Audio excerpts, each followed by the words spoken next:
Hello and welcome to Around the Ice on Fantasy in Frames, a hockey podcast. Gonna kind of chop it up tonight, talk a little bit about championship week, in fantasy, what we're looking like in the playoffs and everything else kind of going around in the in the NHL. Let's go around the ice.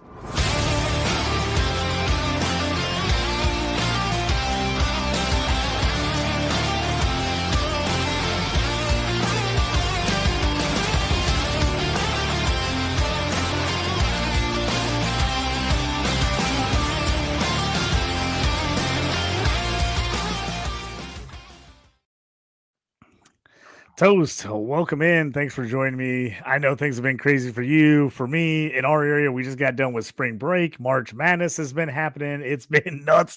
I feel like we're way behind on hockey talk, but we're going to do our best to kind of bring you a show tonight. Hey, JT, I know we're gonna eventually get to it, man. But and it's a games tonight. But I'm watching one game here in particular, and I just want to maybe just call out your Red Wings here. Every game, they're in playoff mode now. I mean, there's 13 games left, including tonight's game. They're playing Utah. They're both in their playoff fighting lives right now. Detroit's really only 5 points out. Let's just jump in and talk about that game real quick that's actually going on, maybe a little bit about your Wings, and then we can really get into the segments if you don't mind. Yeah. Let's do it. Let's go around the ice. Oh, the good old hockey game is the best game you can name. And the best game you can name is the good old hockey game. So, yeah, let's jump right into the Red Wings. Currently 1-1, 3 minutes or so left in the first period, taking on Utah Hockey Club while calling the Yetis till the end of time. Got down 1-0. Dylan Gunther with the power play goal, and then coming back, Soderblom got his fourth goal this season to tie this thing up at 1-1. The Red Wings, it felt like this team was destined to finally break the playoff curse after tying and missing out on the last day of the season last year. Then they've just done the complete exact same thing they did last year and fell apart right down the stretch. Lost a ton of games in a row and blew what seemed like it was going to be a for sure playoff to break the drought. Now they've just won 2 of their last 10. It's been brutal. They got the 1-1 game tonight, and then they've got some big ones coming up against Colorado and Ottawa, also in the playoff mix, before they've got Boston and, the last 10, 12 games here. So we're on this the last push here of the season, Toast. I tell you what, I'm usually fairly optimistic. I'm not sure I feel that optimistic about the Wings right now. They're behind in the playoffs. This team just seems like they're snake bitten. They just can't get it together. If you pull up the rankings right now in the NHL, kind of looking to see where they're at in the playoff rankings and where they would have to get in. Right now, they're 6th in the wild card alone. 6th in the wild card. They're closer to the bottom than they are to the top. That's not good. They're sitting on 70 points, just one game above 500 on the season at 32, 31, and 6. They've got Columbus ahead of them by a point. Islanders, who've been terrible lately, are leading them by 3 points. The Rangers are up 4 points on them in Montreal. 5 points, and then Ottawa has got a hot streak here. Now they got 79 points as they're currently leading in the wild card. Toast, what do you think? Is there any chance the Wings come back here and make the playoffs, or is this just another dead season? Yeah, I don't see it. I wish I could actually say different because I think it's good for the league. It's good for everybody actually when original 6 is actually in there, and especially the Red Wings, such a storied franchise. But you look at it, man. They're 4. They're 4-11 in their last 15, and that's after they'd actually went on an absolute freaking tear in January. I mean, they were actually it's insane. So I look at their schedule moving forward. It's tough. It's real tough. Starting tomorrow, Colorado. I'm just going to read off the opponents. Colorado, Ottawa, Boston. Okay, fine. St. Louis is on a tear right now. Carolina is always Carolina, and they got Florida twice. They actually got Montreal, who's actually playing for the playoff lives. Tampa Bay, the same. A great Dallas team as well. Jersey and Toronto. They have nothing but playoff teams left. So it's the schedule does not stack up well for them at all, and they end their regular season On the road, 5 out of their last 6 as well. And the teams they actually do host at home right before that, Carolina and Florida, could arguably actually be the best teams in the East. So it's a tough go. If I was a betting man, I would say, hey, this has probably got to be an instance where they're got to be plus 300, 400 to actually make the playoffs right now. We have to check on that line, but it's going to be extremely difficult. Yeah, right now the line's down because they're in the middle of a game. I think it will go back out depending on if they win or lose tonight. But it's not pretty. It's not pretty. I remember I jumped on them last year to make the playoffs, kind of when they were in that rut. Last year was Dylan Larkin injury, just absolutely murdered him. When he got hurt, they just couldn't hold together. And this year he's out there, but they just – you know what? I hate it for Kaner too. Patrick Kane's played really well this year. You figured, hey, they're going to get him the whole year. This team is ready to kind of roll. They're young. I would have just loved to see him get in the playoffs. I figured whoever they got in against, they were going to get lose in the first round. But just getting some of those young guys get some playoff experience this year would have been nice. But I just don't see it happening. I'm with you on that.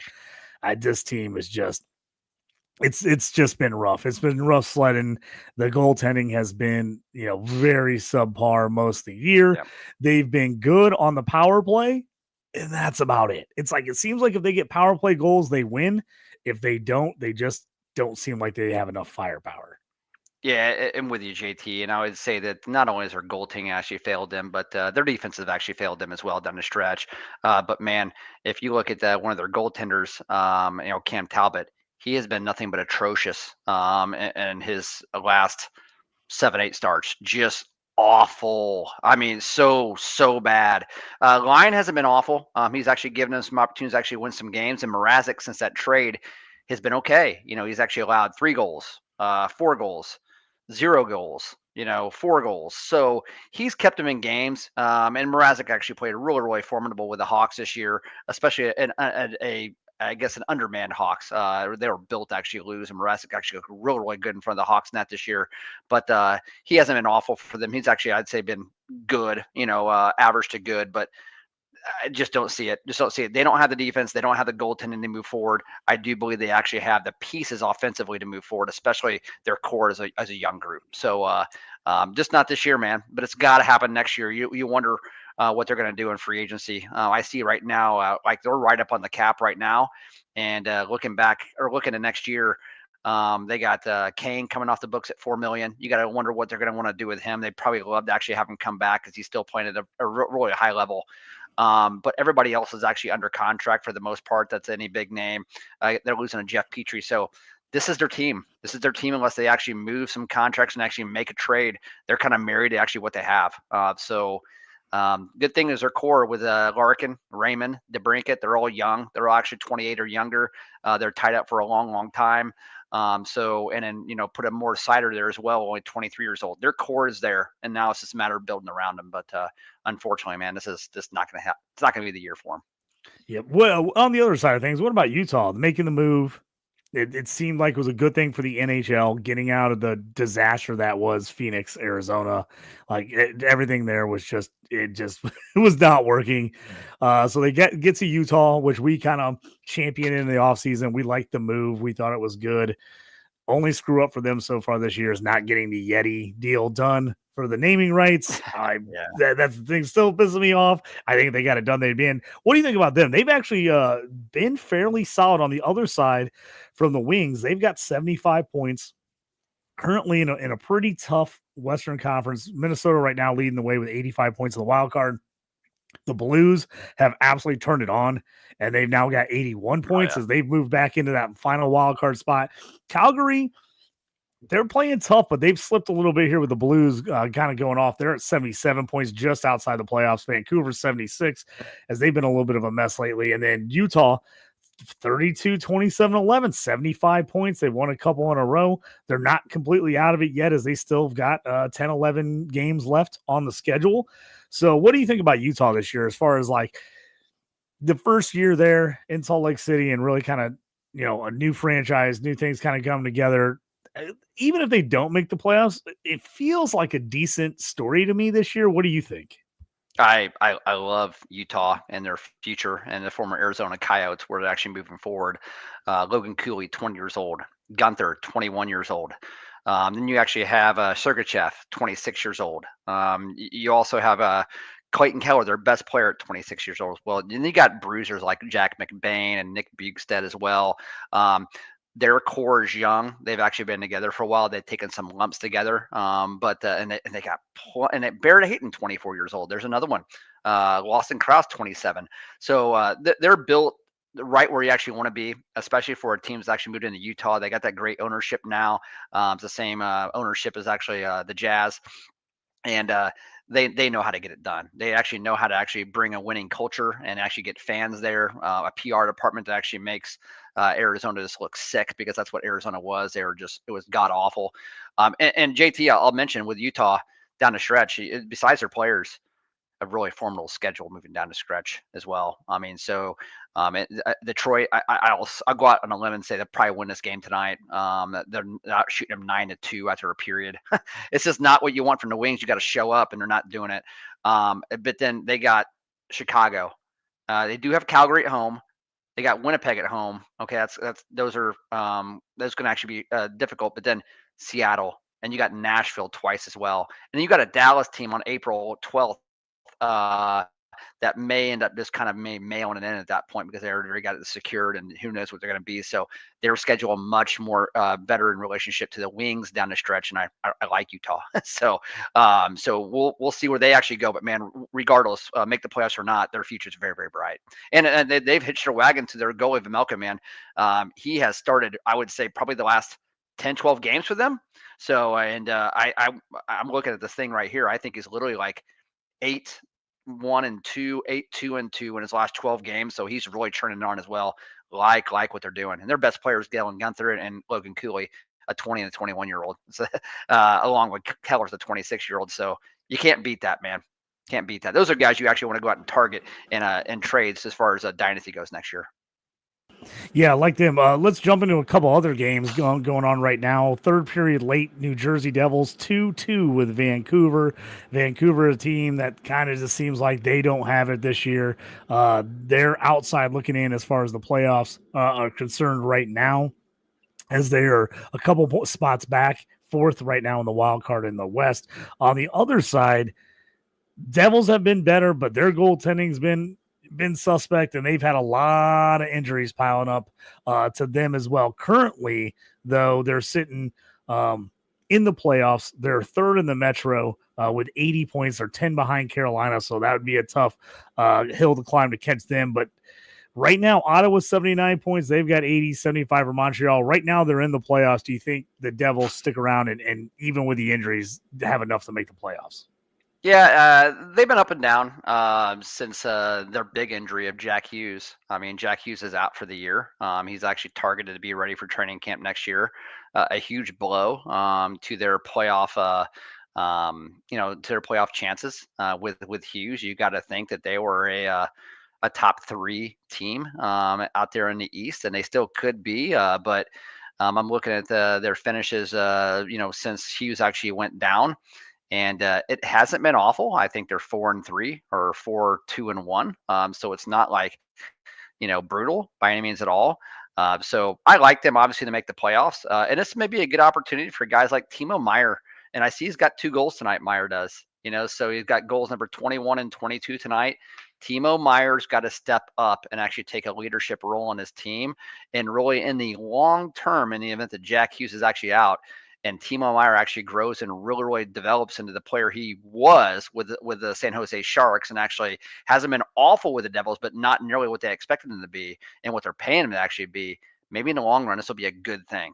Maybe that Meier will actually develop and he'll say, you know what, like I'm here to stay once I turn it on. And he has been turning on the last couple of games. So we'll have to look at the Devils. They got good. I like their goalie tandem with Markstrom and Allen. I think that's a really good goalie tandem. Markstrom has not been great of late, but again, he actually knows how to get it done. He's actually proven that, and I think Allen's actually a good supplemental piece for him. You got 2 veterans that in the crease there to actually help you out. So keep a good eye on the Devils. It's going to come down to matchups, man, JT. Who are they going to draw in the first round, right? And it's all going to come down to that. So we'll have to pay close attention. But the Devils, Jack Hughes is a big loss, and something that it's going to be pretty difficult to overcome. Yeah, Vancouver's out of the playoffs right now. They're about 500 in their last 10 games, 5-5. They've got a little bit of a rough stretch here. They're down 3-2 right now at Jersey. Then they're at the Islanders, at Columbus, at Winnipeg. So the schedule not really friendly there. But once you get into April, some winnable games, Seattle, Anaheim. Then you got Vegas and Dallas, who at that point, Vegas, Dallas, Colorado, Minnesota, but all those teams could be resting guys at that point if they're locked in their playoff spots. And then San Jose and then Vegas again. Any chance you think that Vancouver makes a push, or they don't have enough to get in? No, I think that the culture there is actually fractured. They just don't actually have the horses right now, and really the whole year has just been an absolute shit show from start to finish, especially with the whole JT Miller and Elias Pettersson feud. And then you actually send out Miller, who's probably your best player, and Pettersson, who's an underachiever and actually been paid like he's a superstar, but not performing like a superstar. Quinn Hughes has actually dealt with injuries as well. You got a Thatcher Demko actually sighting tonight. JT is actually finally back in between the pipes tonight, but he's been injured as a lot as well. So this isn't Vancouver's year, and I really actually just do worry about Vancouver's future as well moving forward. So I'd rather be a Chicago Blackhawks fan right now than a Vancouver Canucks fan. And luckily I am, because I don't really like the direction their franchise is going, but the Chicago, obviously they're going in the right direction. Yeah, Vancouver, to me, feels like that team that's just kind of like blah. You know, they're there. They're going to be competitive, but they don't have enough to win anything, you know, and they're going to be right on the edge of outside the playoffs. Maybe they make it. If they do make it, they're going to get smoked by somebody, and you're going to be like, ah. So I'm with you on that. A big game, the Islanders and Blue Jackets right now. Islanders sitting in fourth in the wild card. Right behind them is Columbus. 73 points for the Islanders, 71 for Columbus. Columbus went on a little bit of a tear after they beat the Red Wings at the Stadium Series, but have kind of fallen apart here of late. They're down 3-2 late in that one. They've lost 6 in a row, if you can believe that. A team that was in the playoffs, you know, a week and a half ago, 2 weeks ago, was in the playoffs. Now they're outside looking in. This is a monster game here tonight against the Islanders. I know you like Columbus. I like a lot of their players. My cousin Kirk's a Columbus Blue Jackets fan. He lives in Columbus. We went to the Stadium Series game with the Red Wings together. It was awesome. We've talked about that on the show. But how about Columbus kind of falling apart here in the last 2 weeks? Yeah, they've fallen apart, and I think for one big reason here. And if you look at their losses right here, they've had a little bit of goaltending woes, but even when they actually have got the good goaltending, they really haven't got the offense to support it. And there's one player in particular that I actually see that really has fallen off, and there was no way he was going to keep at the pace he was actually out all year. And I was hoping he would, because he's actually on my dynasty team as well. But Zach Werenski was actually playing like a man possessed all the way through January, maybe the middle of January. I mean, he was probably on about 115-point pace, and it was probably the favorite to actually come out as a dark horse to actually win a Norris Trophy for the best defenseman. And he's been very, very quiet, I'd say, over the month of March. Hasn't done a whole lot. Numbers have actually fell off a little bit, and they've had some injuries as well. But coupled with that, with Werenski actually cooling off as well, and then with Merzlikins struggling down a stretch here, and then they're even trying guys like Greaves like they've done before earlier in the season. Unfortunately, they're a young team, and they're going in the wrong direction now. And looking at their remaining schedule, like again, the Islanders tonight. Let's talk about the Islanders. Talk about Ottawa. They're playing great. Colorado, Toronto. And you have Ottawa 2 more times, so 3 times there. And you got Washington twice. So their schedule is tough down the stretch with a lot of really good teams. It's probably not going to happen for Columbus, unfortunately. But JT, you got to look at the Islanders. Man, I mean, how many times have we actually counted the Islanders as dead this year? I was going to say, we've left them for dead so many times, and they just keep doing just enough to hang around and be in the mix. Actually, just to keep you guys updated, Columbus just scored. We're at 3-3 Marchenko gets the goal, makes it 3-3 with about 5 minutes left in this one. Like I said, this is really close. Those two teams right next to each other in the standings. But yeah, on the other side, you've got the Islanders have turned it up. Like we said, after the win against the Red Wings, the big game, you thought that was going to propel the Blue Jackets, because at that point they were in the playoffs. They're 1-8. 1-8 since that win to kick off March. But on the, like you said, on the other side, they just don't go away. The Islanders, they've steadily played good with a couple win streaks here in March. Yeah, and a much more favorable schedule down the stretch here as well. They're probably half and half with home and away games. They get the likes of Vancouver again after this tonight. They play Vancouver on Wednesday. They play a Tampa Bay team this Saturday. It's kind of been up and down. You never really know what you're going to get with Tampa Bay, and the same with Carolina, man. The same with Carolina. It's been kind of this like, Carolina had like a 7-game win streak after the Rantanen actually got out of town, but then they've been struggling over the past week and a half. And then they still get Nashville. They get Philadelphia. They get New Jersey as well, who isn't playing their best, and they have Columbus again. So I really like their schedule down the stretch there. So the Islanders, man, we all actually hope they could make it in. I think it would actually be fun. They get really good goaltending from Sorokin. They'll actually just ride him as long as they can. And Sorokin's a goalie who actually has proven where you get him in there, man, and he could get hot, and he could actually stand on his head, and he could actually carry the Islanders for a while. And they have a lot of veterans. I want to say the Islanders are one of maybe the oldest team in the league, them in Pittsburgh, so they're very, very old, but they're proven, they're seasoned veterans, and it would be really interesting to see what they can do in the playoffs. Other game going on tonight, excuse me, Dallas Stars 2-0 right now over Minnesota at the end of 2. The Stars are firmly in the playoffs, and they've got a really nice schedule down the stretch here, which will be interesting to see where they're at. Currently, they're 8 points behind Winnipeg, which is already officially clinched. They were the first team to clinch a playoff spot, so they're already in. Right now, Dallas is 3 points up on Colorado. I think some of that will depend on what Colorado does and what Dallas does down the stretch, but a very, very favorable schedule.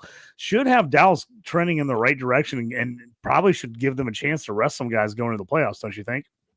Yeah. And you know what? It's still funny with Dallas, JT, that Rantanen, he hasn't done a whole lot since he's actually been there. That entire Robertson, Hintz, Rantanen, they've been super quiet since actually Rantanen showed up. I don't think it's anything to do with this to say that Mikko Rantanen's a problem, or that he's actually not that he's not going to be great there long term, because he will be. But I'll tell you, as a manager of Mikko Rantanen, and being a dynasty manager of his, it hurt when he actually went from Colorado to Carolina and then to Dallas. He's not the same player. He's not actually putting goals up in bunches, because there's one difference. He's not playing with Nathan MacKinnon, and Nathan MacKinnon will go down as in the last 20 years with McDavid. He'll be the best player in the last 20 years in the league, and because people can't do what he could actually do on the ice, and he made Mikko Rantanen's life easy. And but Rantanen has actually struggled since he got to the Stars, but the Stars haven't been struggling, so I think they'll be okay. They got too much talent. You got Rantanen, Robertson, Johnston, Duchesne, Hintz, even Mikael Granlund was a great pickup down the stretch there, man.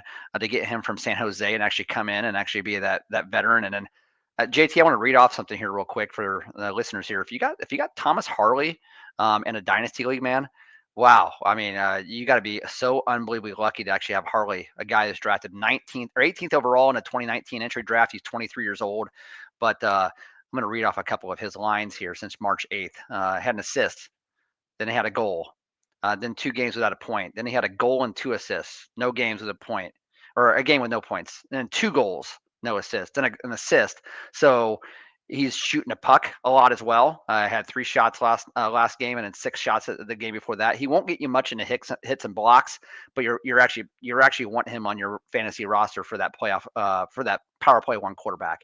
And with those stars around him, man, it's going to be like that Evan Bouchard type of feeling, where you're just going to benefit from the players around. You just got to really be able to breathe the same air as them, and you're going to be in good shape. But Harley, JT, we talk about time and time again. The Stars, they could win the whole thing. They're actually built for long runs, and they're going to be built for long runs for a long time. What do we think about where Minnesota currently sits? Right now in the Central, they're 4th.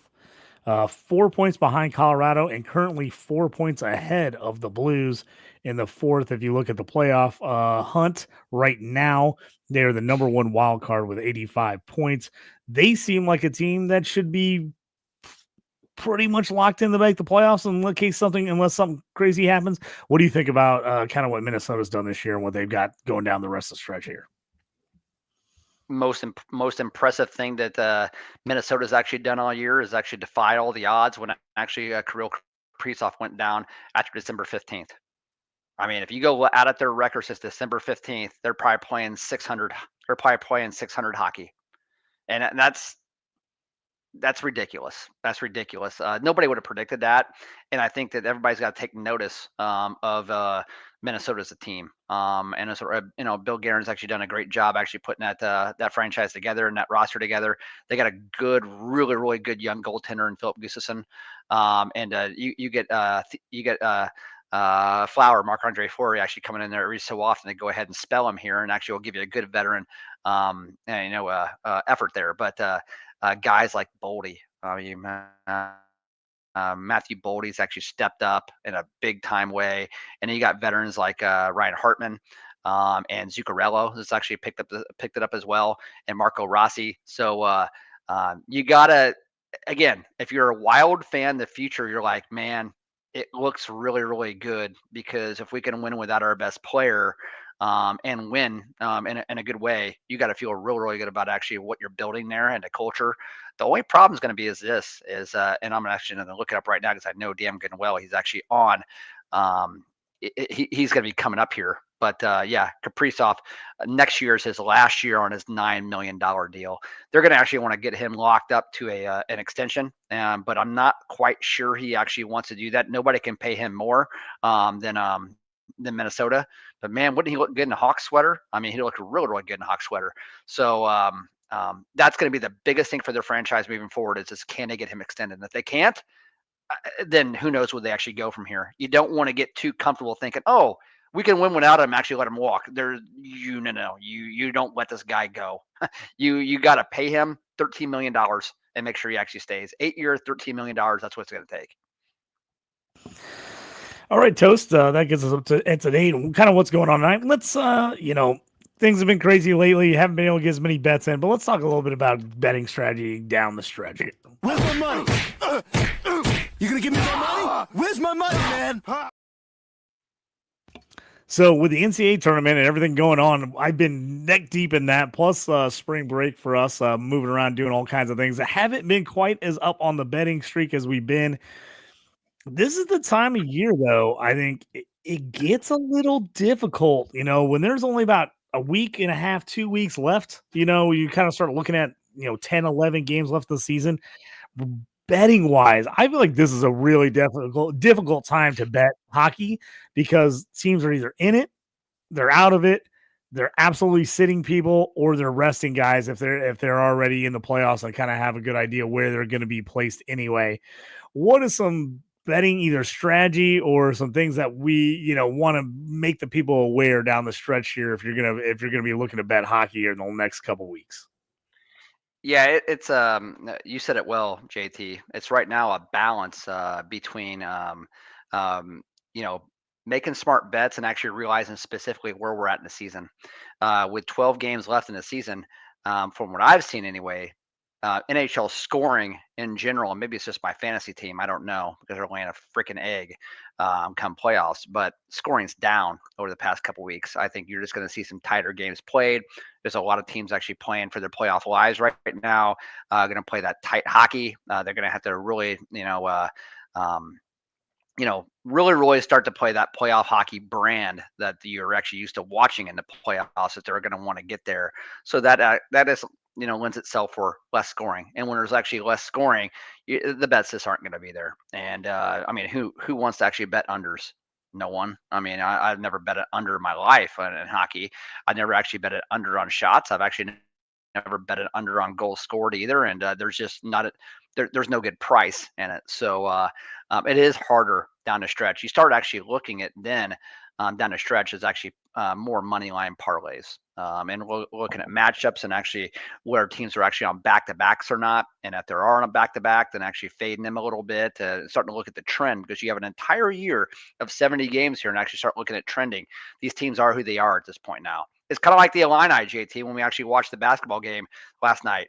That didn't surprise anybody, even though it was actually frustrating. You know why? Because that's what they've done since game 10 or 11 all year, right? They've done stuff like that. So like, well, this isn't surprising. This is what they are. And it's no different in hockey. There's no surprise here that basically Detroit's defense and their goaltending is actually faltering down the stretch. That's no surprise. That's always been the issue. So you got to look at that and actually bet accordingly. Betting is much more difficult now than actually it was early in the season. I'm not betting as much, but I'm still actually putting in those lotto picks, right? Those 3-leg goal scoring parlays and trying to get it close to plus 7,000, 8,000. I'm doing those on a daily basis, but now they're just that's dried up, man. It's just not there the way it actually was. Yeah, they just haven't been hitting like they were earlier in the year. Like you said, you were kind of hitting all those, and everything was kind of looking great there. If I'm looking for bets now, to be honest with you, Toast, instead of me looking for night-to-night bets, I'm going on and I'm looking at like conference winners, division winners, total overall points. Like, okay, do I think a team's got an easy schedule and can get to over a point total? Those are kind of the things. Or if I think I can get a good price on like a team to win the conference, the Eastern or the Western, or like a champion before things get crazy then. Because once we get to the playoffs, you're going to see a lot of money flying around, and some of these odds are just not going to be as good. So now's the time. This point of the season, unless I see some games, I'm just like, oh, they're sitting everyone. Like, let me take this other team and parlay it with somebody else. Then I'm kind of looking at, is there some money to be made as far as not immediately, but with some good odds for season bets or playoff types of bets. Those are the ones. So like right now, I've got DraftKings pulled up here.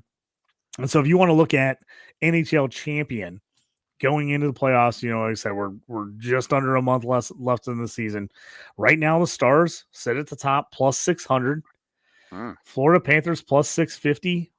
Edmonton Oilers have kind of come out of nowhere here at plus 800. The Avs, plus 1,000. Capitals, even with the record they put up, are plus 1,100. I sprinkled a little that on that the other day because I was like, man, they're playing really well. For them to be the number one point total team and to be fifth in the options as far as winning it all, I sprinkle that. Tampa Bay Lightning plus 1,100, Hurricanes plus 1,100, Golden Knights plus 1,200, Maple Leafs plus 1,200, and the Winnipeg Jets. People still don't believe plus 1,200 for the Jets. So anybody beyond that, I'm not sure I would want to get anything in. Right now, you got the Senators at plus 3,500. The Blues making a late push to make the playoffs are plus 8,000. I don't know much they can do that. And the Wild, who we just talked about, plus 4,000. So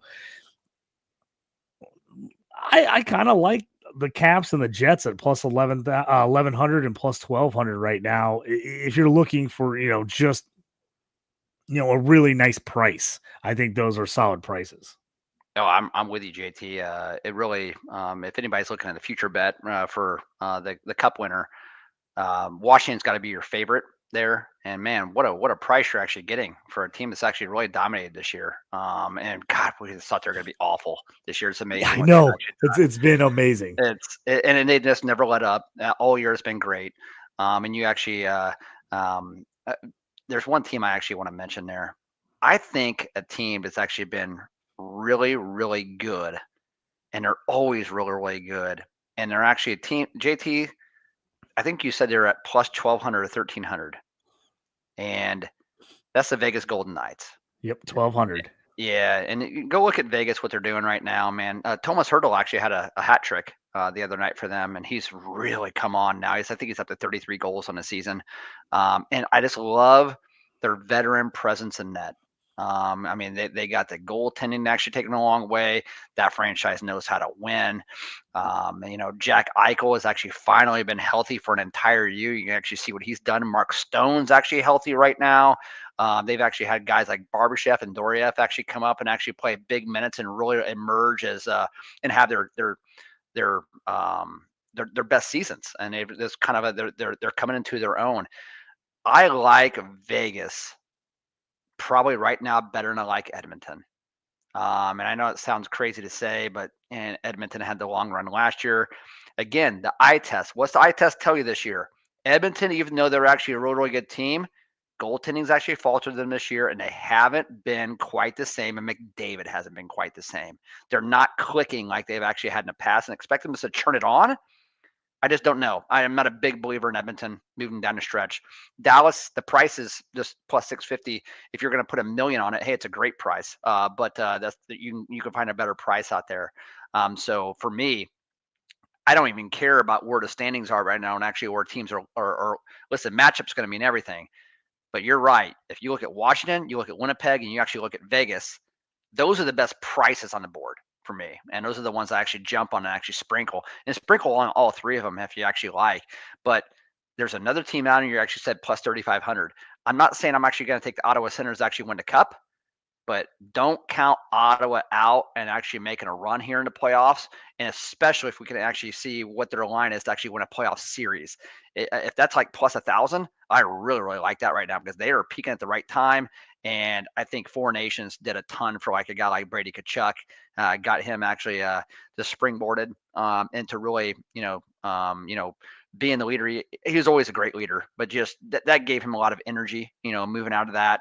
And they got so much talent, man. And Olmark's actually starting to play really, really well. Their goaltending's actually been solid, and it's actually been reliable for the first time since he's actually been there, since Kachuk's actually been there. So don't count out Ottawa, man. I think they could make some noise in this playoffs. And the only division winner that I'm finding that seems like something I would maybe sprinkle a little money on. Right now, the Atlantic divisions, the one division's kind of really up for grabs still. You got Panthers at minus 115, and you got the Maple Leafs at plus 175. Panthers currently 2 points ahead of them. If you believe in the Panthers and you think the Leafs are going to fall apart, maybe not fall apart until they get the playoffs, but if you like them, that's not terrible money at minus 115. Or if you're a Leafs guy and you think the Leafs are going to get it, plus 175 this late in the season is not a bad spot to take a team right at the top of the division. Yeah, it's too bad that Ottawa isn't actually sitting around 83 points right now instead of 79, especially with a couple games in hand over Florida, because then that would actually be the fun pick to actually make. I just don't think Tampa Bay is actually playing well enough down the stretch. Toronto is just a complete, like, you don't even know what you're going to get from night to night with Toronto. You really don't. I mean, them being like a road favorite, they suck at it. They're awful. I mean, that kind of tells you what you need to know. And man, Florida's banged up. They're banged up right now. They're just not the same team right now without Matthew Tkachuk. They're actually down Ekblad as well. They just, and those are two huge pieces for them. They definitely have not been the same since that injury. And you wonder if he's even going to be available for the playoffs. So, you would love to. What's Tampa Bay, JT, right now to win that division? To win that division, let me see where they've got them right now. They're at plus 500. Senators at plus 15,000. Would have to make a hell of a run to get there, but plus 15,000 for the Senators to win the division. Lightning right now plus 500. Yeah. I mean, they'd have to. The Lightning would be the only play there, and I don't trust them either. So if you're saying that's really the only division that actually makes sense as far as prices go, GT, then I'd say division winners are probably just stay away altogether. They're probably not even actually you should be looking at conference winners or league winners. And JT, we can get into props here as well. I like to take a look at some props. Yeah, so conference winners, basically what I said for the Stanley Cup, they're about half is what the pay is. If someone was plus, like Stars plus 600 to win it all, they're plus 300 to win the win the division. So regular season point total, I pulled up a couple here on the list, Toast. See what you think. Let's start it off with your boys, the Ottawa Senators. Yes. Right now, over under 94.5 points on the season. The over is minus 135. The under is plus 105. You think they get over 94.5? Yeah, so that means they have to have 8 wins here down the stretch in their last 12-ish games or so. Yeah, not even 8 wins, really. I guess you probably need, you need about 8 wins. 8 wins, or you need to actually be like 6 wins and a couple ties. I haven't looked at their schedule down the stretch, and let's go ahead and just do that real quick. I think it's actually worth it. I got it right up here right now. Let's see what they're actually looking like. Because man, they are on a roll right now. I mean, I love to see it. I love to see it. Right now, okay, Buffalo tomorrow, Detroit Thursday, Columbus Saturday. That's real nice. And then to come back with Pittsburgh and then Buffalo, Columbus 2 more times, Philadelphia, Chicago. Great schedule. Great. I'm saying yes, the over 94.5, man. And this is going to be the year of the Senator where they're finally actually going to make some noise. We've all been waiting for it. They got way too much talent. And again, if you look at them right now, they got it. I'm not saying Olmark's coming out and actually just tearing it up every single night, but they got a steady presence and goal. Go look and see how many starts he actually has since February 4th. All but 2.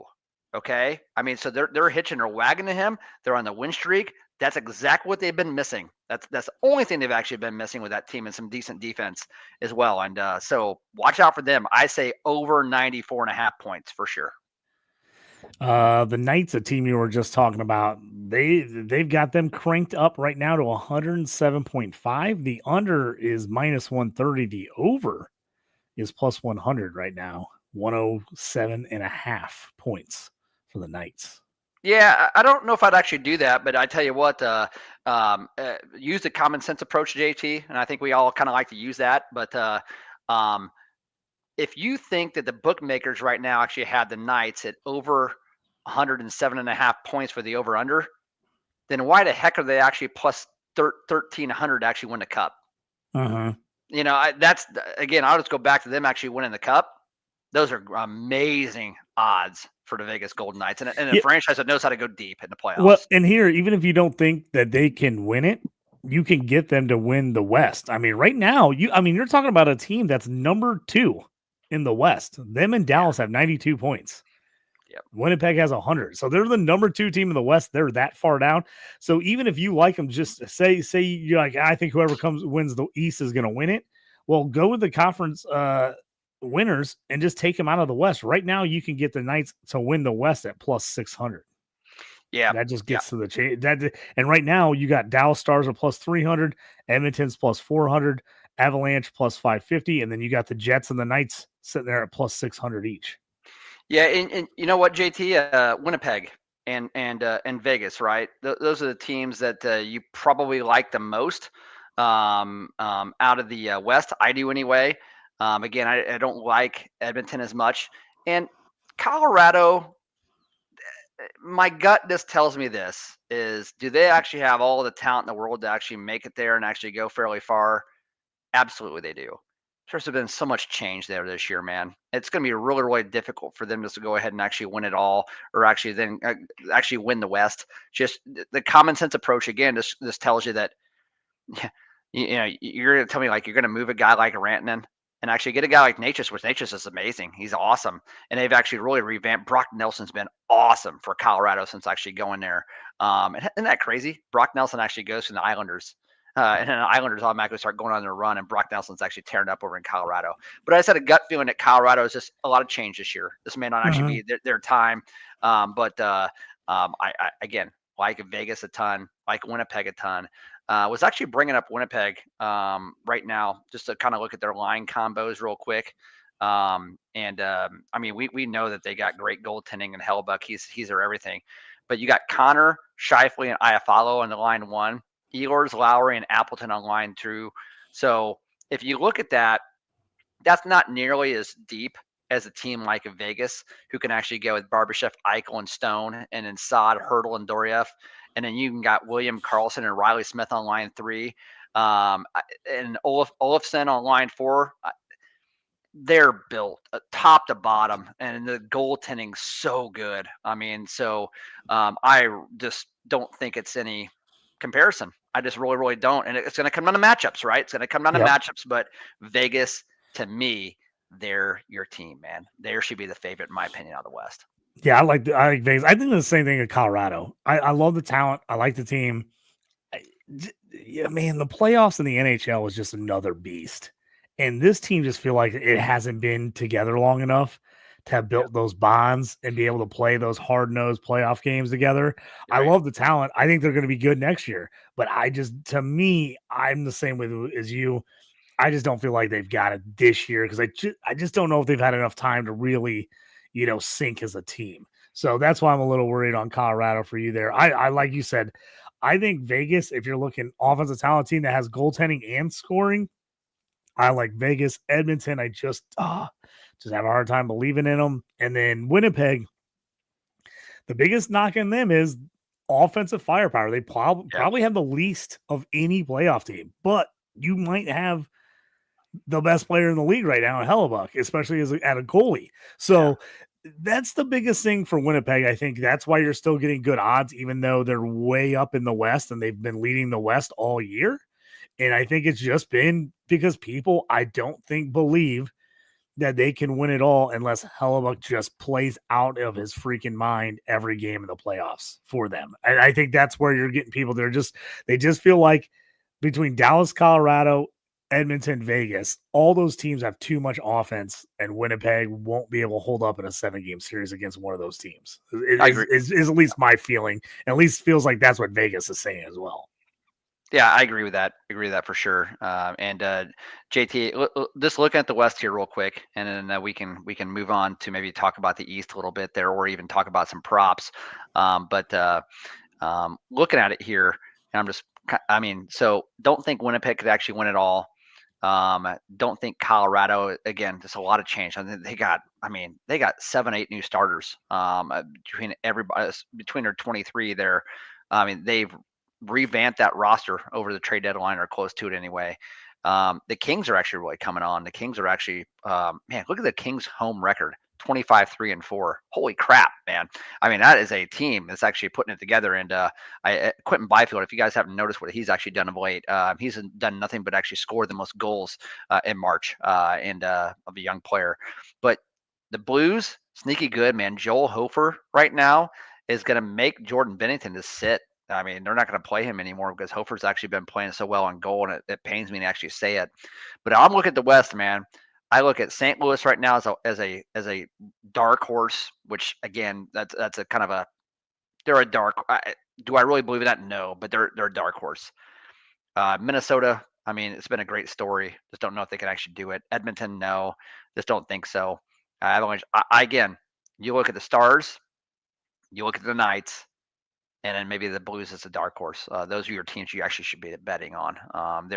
They're built top to bottom all the way down. They got every piece you'd actually want, and they're ready. And they're hungry, man. They're hungry, just like Rocky. Hey, just like Rocky was, and Rocky 2. He was JT. He was really, really hungry.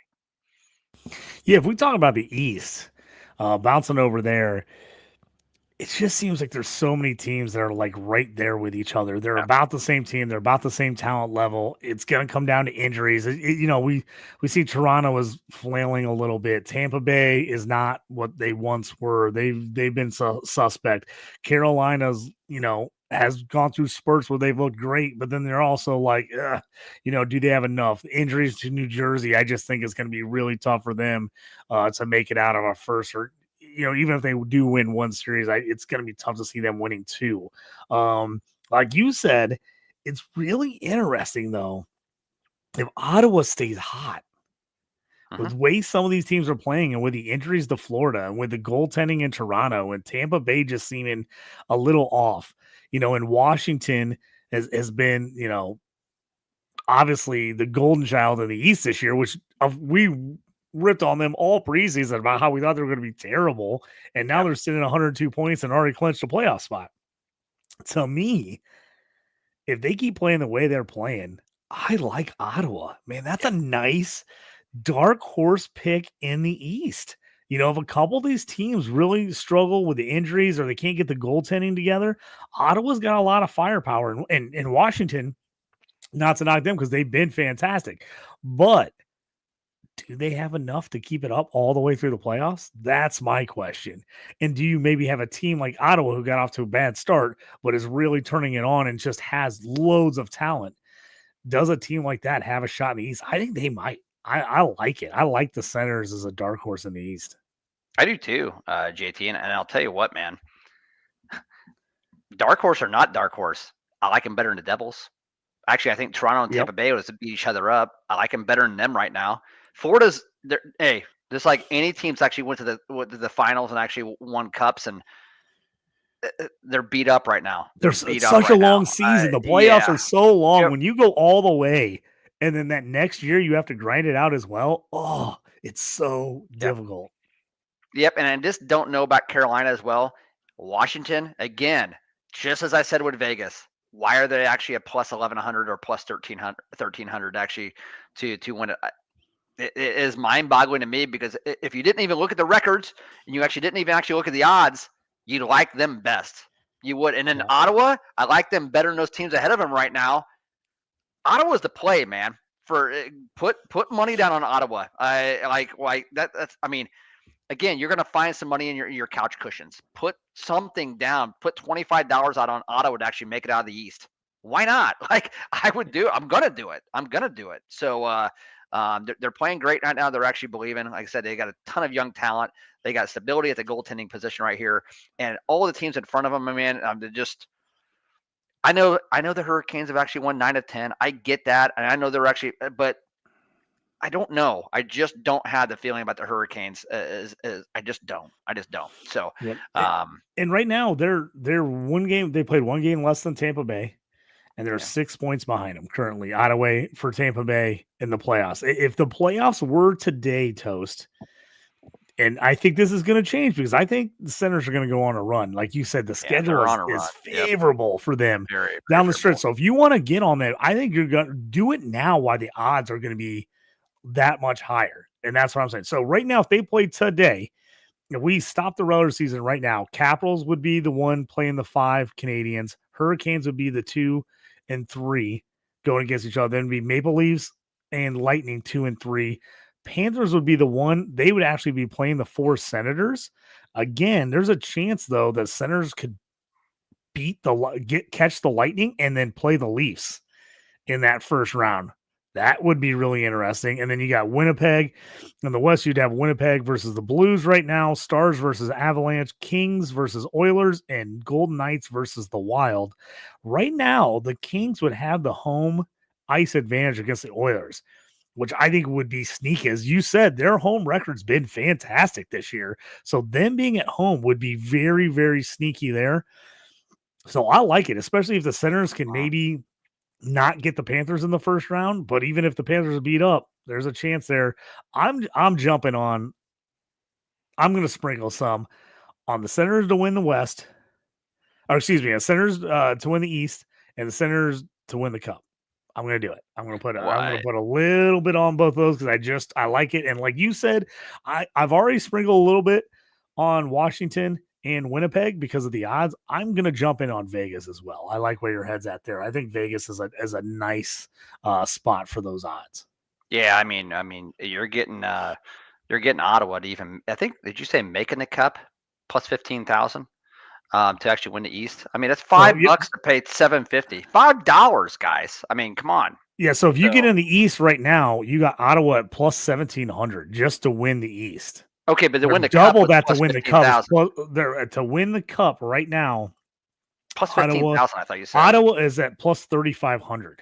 Oh, okay. I thought you said 15,000. No. Ottawa's plus 3,500, and they're plus 1,700 to get there to win. If they win it all, it's plus 3,500 to win the East and get to the Cup. But losing the Cup is plus 1,700. Yeah, I definitely go ahead and put a 10 spot on there. I just put some money on it. It's right now they're on a streak. This is the first time this team's been in this position, since they've actually started to matter, right? And so I just got a feeling that with leadership like Brady Tkachuk and with young talent that's got around him, they're not going to let this moment slide. I think they're going to take advantage of it. The schedule actually lines up well. If you can actually get them for that over 94.5 points, I would say jump on that as well. And JT, I don't know what their odds are just to make the playoffs, but I would think that they're definitely plus money to do that. I would think they're probably plus 100, plus 150. Yeah, I was trying to pull it up right now as we were looking at it, but because there's games active, they take down to make the playoffs lines during active games. So they'll probably jump on back tonight once those games are over. But right now, the two books I looked at had the to make the playoffs pulled as of right now. But they should jump back up there once tonight's games are over. Toast, we got about 6-7 minutes left in the show. Let's talk a little fantasy hockey to close things out. What do you say? Hey, Well, as they say in hockey, let's do that hockey. So most fantasy hockey championships, depending on how your league commissioner works, we like to end our season early because of the injuries and guys sitting down the stretch. I know we've talked about on the show before how we absolutely got ripped in a league a couple of years ago because it went to the final game of the regular season and we had the best team all year. And then in the championship game, we put up our lowest point total of the entire year because so many of our guys sat because they were on good teams that already made the playoffs. So if you're a fantasy commissioner, do your league a favor in the season early. Do not go to the final game of the regular season. It ends up screwing people all the time.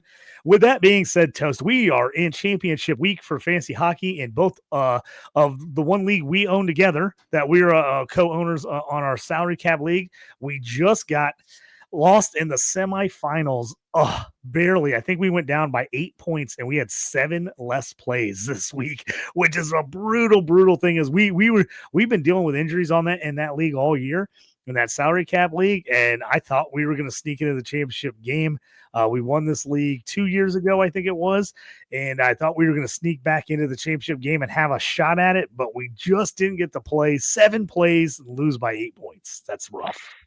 Yeah, the one difference this year, and for those that actually play really cap league and also dynasty league as well, you got to have a nice flow of minor league players going to come up and actually contribute on your roster. And this year, JT, we just didn't have that. We had a lot of guys actually graduate from the minors, which in that league, once they reach 200 skaters anyway, once they reach 200 career games played, they're automatically then off the minor league roster, and they're actually have to stay up on the I believe it's a 30-man like active roster, and you can't move them down to the minors. Last year, we won it. We won it actually last year, JT. And the reason being is the fact that we had a good mix of a lot of minor league players to actually mix and match and come up to the roster, and therefore we actually kind of just outlasted everybody with plays. And even then, like this week, in that league, you have to have a limit of 85 skater plays per week because we don't even play goaltenders, which is just amazing. I think it's a great thing that actually Stripe did with that one where we just don't even play goalies. I love it. Because goalies are just a nightmare. I mean, nobody wants to deal with them. But even this week, it was hard to meet the 85. Anybody had a hard time meeting the 85. Right? I think we only had 72 plays or something like that. We couldn't even get to the max of plays. It was brutal. No. And to lose by that close of a margin when you had, basically lost by, if you could have got 7 more plays and got a point per play out of those guys, we would have moved on. It's rough.